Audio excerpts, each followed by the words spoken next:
Bienvenue sur la présentation de cette Citroën C3 de 2019 avec environ 80 000 km au compteur d'origine France. C'est une troisième main, 1 litre de PureTech en finition fil.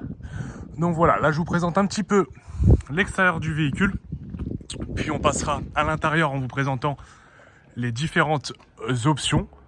On enchaînera par les imperfections et puis on finira tout naturellement par un petit test routier. Donc voilà pour la présentation extérieure du véhicule. Là je vais vous présenter directement un petit peu l'intérieur du véhicule en vous présentant les différentes options.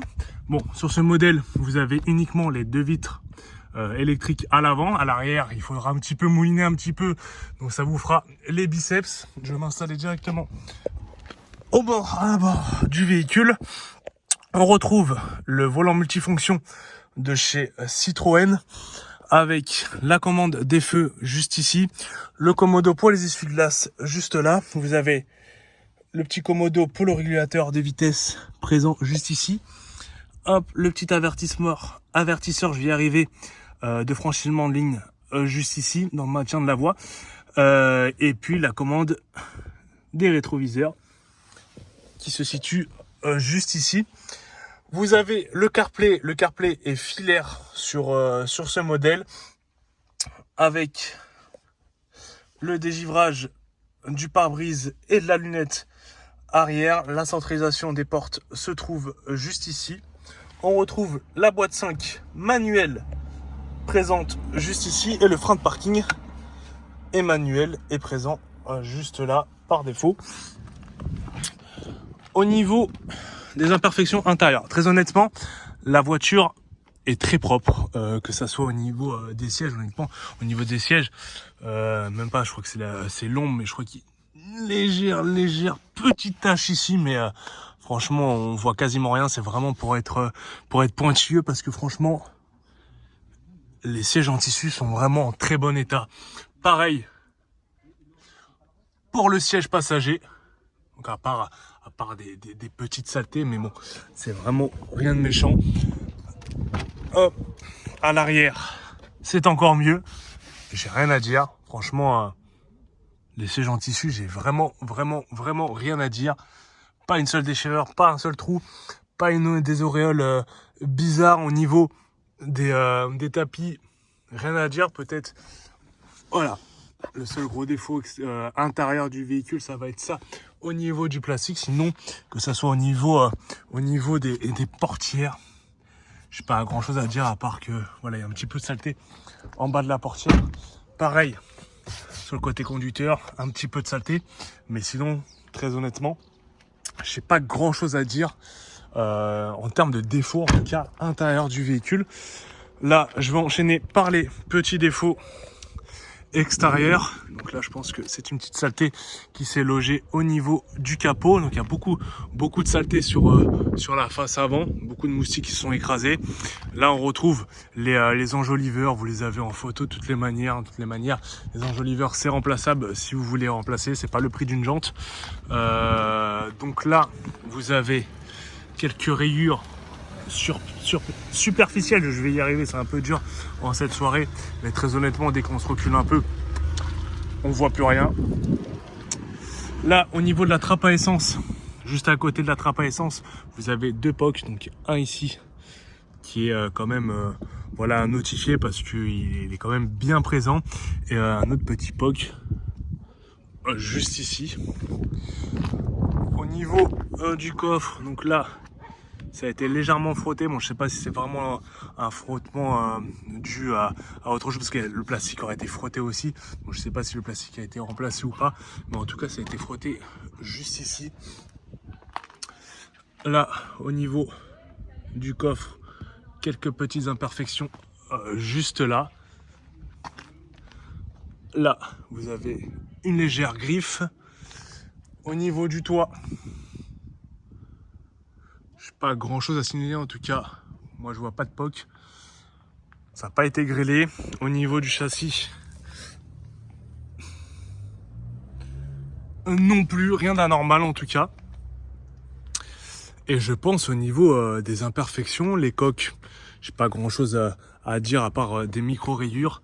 Là, vous avez une petite griffure juste là. Après voilà, tout ça c'est de la saleté. J'aurais pas grand chose à dire en plus. Niveau imperfection, en tous les cas, on se retrouve pour le test routier. On se retrouve pour le test routier de cette Citroën C3 de 2019. Donc là, je vais démarrer directement le moteur pour que vous puissiez écouter avec moi s'il n'y a pas de bruit suspect ou anormal. Donc je vais me taire totalement au démarrage du véhicule. Le véhicule démarre au quart de tour, rien à signaler. J'enlève le frein de parking, je me mets en première et puis je me lance au niveau de mon agence.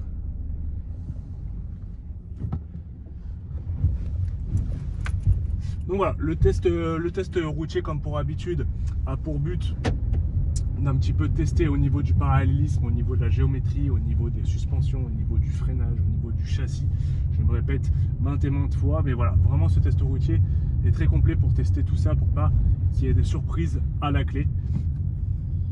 Voilà, on se retrouve après le feu rouge. J'allais pas vous faire patienter une éternité au feu, c'était pas le but. Hop, on va laisser la dame traverser. Donc voilà, moi je vais m'élancer, je vais essayer de me mettre à environ 40-50 km/h et je vais lâcher totalement le volant pour qu'on puisse voir s'il n'y a pas de problème au niveau du parallélisme du véhicule. Donc me voilà sur l'avenue principale de la ville.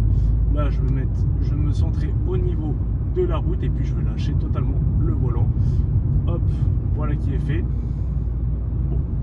J'ai lâché un peu trop tôt le véhicule, mais voilà, tous nos véhicules ont tendance à un petit peu tirer à droite ou à gauche parce que la chaussée est un petit peu déformée. Mais voilà, rien à signaler en tout cas d'alarmant au niveau du parallélisme du véhicule. Là, je vais enchaîner les 3 dodanes et je vais me taire totalement pour que vous puissiez écouter en même temps que moi.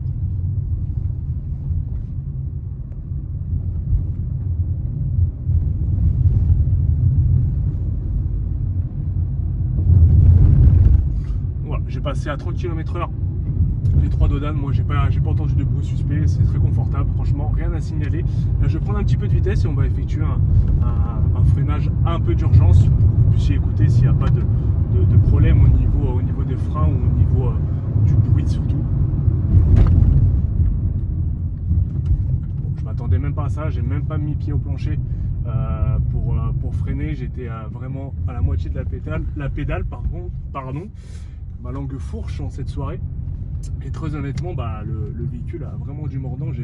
J'ai même peur de freiner trop fort, donc là j'étais vraiment à mi-pédale et franchement rien à signaler, pas de bruit anormal et très honnêtement le véhicule freine très bien, rien à signaler par rapport à ça. Là on est sur un petit moteur certes, mais je vais quand même voir s'il n'y a pas de problème au niveau de l'embrayage. Donc là on est à 2 doigts de caler, on est en sous-régime. Je suis obligé de repasser la première, j'étais trop en sous-régime. Je voulais voir si au niveau de l'embrayage il n'y avait pas de problème. Voilà, un embrayage un petit peu défectueux aurait calé directement, enfin, le véhicule aurait calé directement. Là c'est pas le cas, on voit qu'il accrochait le rapport. On est sur un petit moteur donc c'était un peu compliqué de tirer la deuxième. En tout cas au niveau de l'embrayage, rien à signaler. Et voilà, la dernière petite étape, ça sera de tester un petit peu le châssis, le mettre en contrainte pour voir s'il n'y a pas de bruit suspect, si le véhicule n'est pas trop bateau. Là je me reterre au passage des dodanes, même si on l'a déjà fait.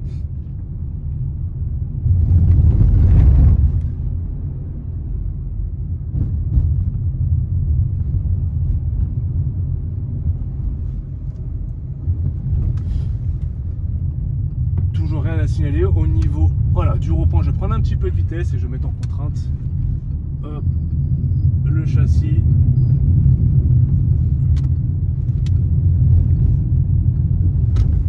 Très honnêtement, j'ai rien à signaler par rapport au châssis. Bon, on est sur une Citroën C3, on n'est pas sur une GT 3 RS, loin de là, mais très honnêtement, en tout cas, ça fait très bien le boulot, c'est très confortable. On n'est pas sur un véhicule type Voie Sport, donc forcément le châssis ne répond pas comme une voiture sportive, mais voilà, ça fait très bien le taf au quotidien pour se rendre d'un point A à un point B en termes de confort et surtout à ce prix-là, je pense pas que vous retrouverez mieux. En tout cas, si vous avez la moindre question, moi je suis joignable au 07 44 41 69 21. C'était Alexandre de la société Icar Concept de Jouarre-Pontchartrain. Et sur ce merveilleux temps, je vous souhaite une très bonne journée.